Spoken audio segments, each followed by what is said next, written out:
Welcome to Black and White Recovery. Your hosts have been associated with recovery programs for over 50 years. This show is not associated or related to any 12-step program. The advice is strictly to be taken as advice, or it may be used for drinking games. Always consult with your sponsor, attorney, doctor, or anyone with more common sense other than Lee.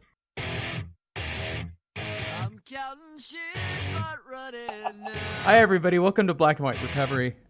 Ian, Lee. How you guys doing? So this particular episode that we just did, step 1, previously last week, if you're just tuning in, you're behind 2 episodes. Last week we did step 1 and gave our feedback on it, and I think a fairly comprehensive, ooh, I'm new, what should I expect, as well as, I think every shade in between.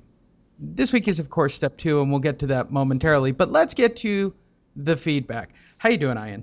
What's happening? I'm doing fine. All right. Does anybody in your group listen to the show yet? I think so. They're just not telling me. Really? Yeah. Do they know? Are you removing it like from your timeline or anything? Not at all. Okay. Not at all. So, statistical probability your tribe has heard it or heard some of it.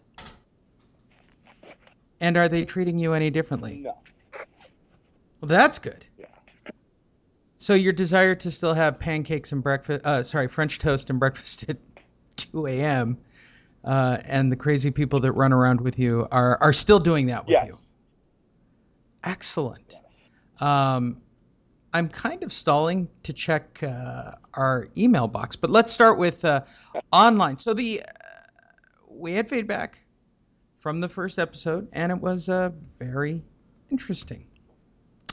First guy called us a tradition breaker. I don't like people who change. Okay, no emails. That's a plus. By the way, blackwhiterecovery@gmail.com. Knock yourself out. But I do monitor the chat room. So this posts in all the major 12-step groups on Facebook. That's where you're getting your notoriety from.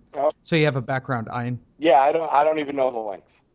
Okay, well, if you go on Facebook and you want to hang out with people who have no time and want every second of their day occupied with the minutia of the next second, yes, you can find a Facebook group and a 12-step Facebook group with people who are literally just hanging out on Facebook, clinging to every second. Well, being addicted to Facebook, I guess, is better than heroin. Yeah. Now, if you make them all program people, which it is, the first place we posted, somebody called us a tradition breaker. What did we say that was so incredibly out of line with tradition? Well, I think just the fact that we're talking about it. That's the 11th tradition. I mean, we're really not mentioning any specific program. We're mentioning the 12 steps as a whole. So, I mean, I don't, It's almost like a book review so far. We haven't gotten into, okay, you guys are over a line. Right. Like, I'll give out I want to say this for anybody who's not really in the program. If there was a secret handshake or anything cool about this, I would give it out. Like, I don't even have that Mason's holdup. Once a Mason, always a Mason. No, I'm not. I'm out. So okay, what do you want to know? Corvette buyers used to wait. There's. It's like they pass each other on the highway and wave like, yeah, right. I bought this piece of crap right. too. Yeah, we're. The magic underwear, whatever you're into, whatever, you got a talisman under your robe, whatever religion thing you got going behind the scenes that you don't talk about. I would tell you if it existed in AA in a heartbeat. Right. Because, so I can understand why they think I'm a tradition breaker. I don't give a shit. I'm just happy that I don't drink and don't do coke. That's like literally my whole existence. To me, the traditions are for a group or for a meeting. I mean, this isn't really like that.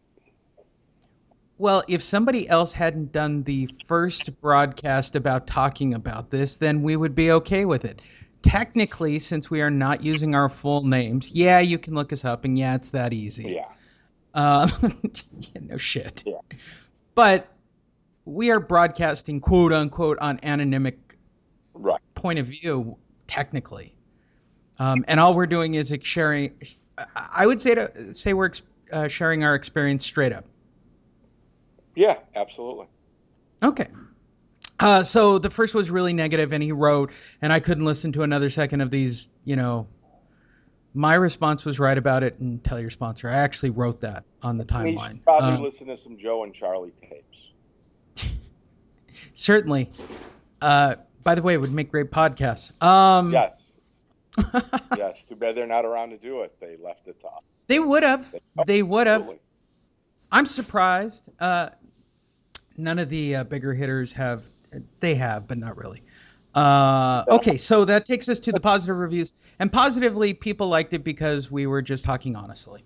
That was the overwhelming sense of the episode. Right. Okay, good. Now, we got all that out of the way. Okay. Or as I like to put it, the erroneous 6 minutes of the show. At FightNet Radio, the other show I produce, we take 12 erroneous minutes to get a show started. Nice. Was it? Well, Yeah, I talked about my daughter's birthday for 12 minutes last week great. on a show that, hey, if you like boxing and MMA, go check out FightNet Radio, Perfect Blue Studios. Yeah, it's a thing. It's a thing. It's tough to get a show started every once in a while. All right, so all of you with no time, whatever. Let's talk step 2. Shall we? Yes. I'm happy to quote it. I'm happy to talk about it. But I'll say from the outset, for those that don't know, came to believe that a power greater than myself, ourselves, could restore us to sanity. This is God. For many people in the program, this is Jesus Christ.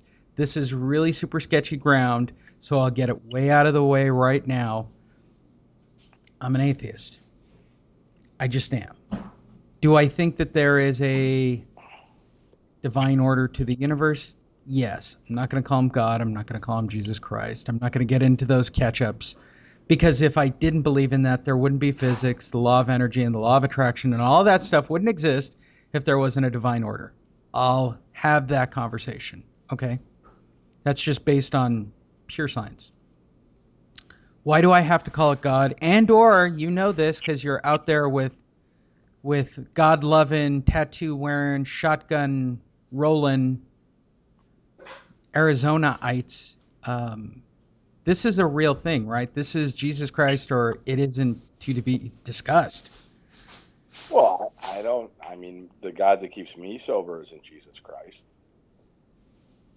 Well, this is the point in the program where I get to say to you, please share with me your experience on step 2, Ian. Well, my first exposure to the program, I got stuck on step 2 because I was very angry at the God that I had grown up with. Some traumatic experience, the death of my mother, my grandfather, my aunt, all before the age of 10. So, even though I got bar mitzvahed, it was, basically for my bankroll and to make my grandmother happy. And, I'm glad I did it. Anybody that wants to get bar mitzvahed, I suggest they do it. But, later on, I didn't really run with my own pack or my own tribe. For me, when I went into treatment this last time, because it was a quicker way to get out of jail, some guy that was there, he was clean and sober like 15 years. He was depressed, and he's like, "Hey, did you ever try the program before?" And I just said, "Yeah, I tried." He's like, "Oh, let me guess. You got stuck on a step. You quit calling your sponsor. You quit going to meetings. You quit reading the literature, and eventually your life got so crazy you picked up again." And this guy had me figured out. He knew me better than I knew myself, because it's exactly what happened. I got stuck on step 2. So he suggested that I got to do whatever it takes to get through step 2. They told me that, use a house plant. Well, the house plant worked great. And then at like 90 days sober, the house plant that I used to pee and puke on because I couldn't make it upstairs to the bathroom actually died. And, I'm like, oh, my higher power died. And my sponsor's like, well, it was an Al-Anon plant. You quit treating it like crap and, goes off and dies on you. And, I used Elvis, and then True Romance came out, and that was too close to home. A guy that robbed drug dealers talking Elvis. That stopped working for me. Darth Vader, Santa Claus, The Force. I was dating a goth girl early on, and she was into satanic worship. And, nice. Right. Which actually opened my mind up to organized religion again. But, idea what they were going to do to the goat, and I didn't want to know, and she had to go anyway. She was a little, the black fishnet stockings get tired. Do you know that your life sounds like Pink Floyd's The Wall? No. Does it? Okay. Why? Yeah, a little bit. It's pretty cinematic. And that's just sobriety. I'm sorry, please continue. That movie. Was that Bob Geldof? Was he in that? Yeah, that's Bob Geldof doing The Crazy Rock Star. Oh, my God. I just remember. And one of these days, you'll regale us in Crazy Rock Star stories. Please continue. You were at the bloodletting ritual of joining the satanic cult. So I got rid of it. And I mean, I used, two addicts were greater than one addict, and I used the group, and I struggled with it, but whatever it was, I tried to believe in something. And, today I can honestly say the higher power that has kept me clean and sober for the last 2 decades is somewhere between Marilyn Monroe and Marilyn Manson. And it's worked for me. I have come back to fundraising for organized religion, the religion I grew up with.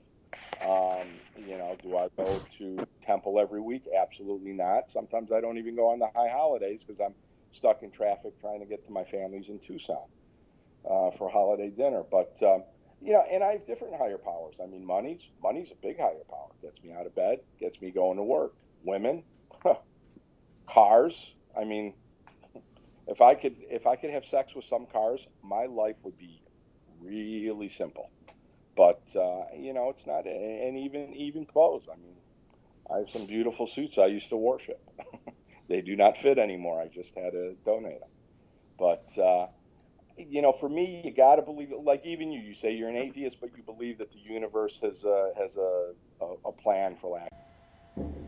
Okay, so how did you actually do a second step?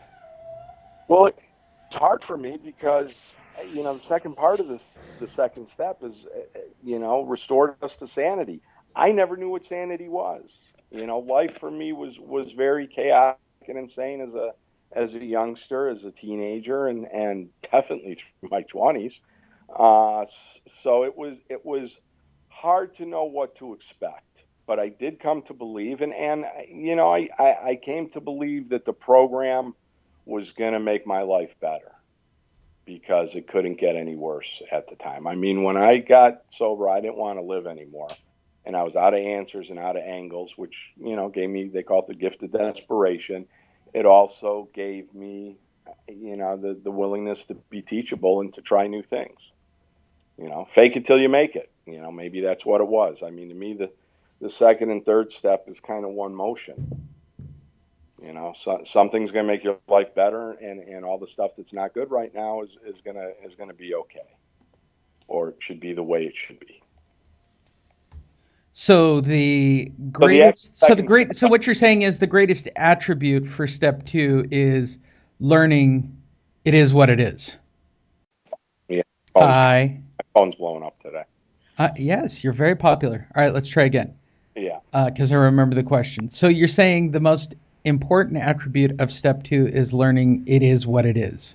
Correct. That you really have no control over the outcome. Your actions can really only influence it negatively.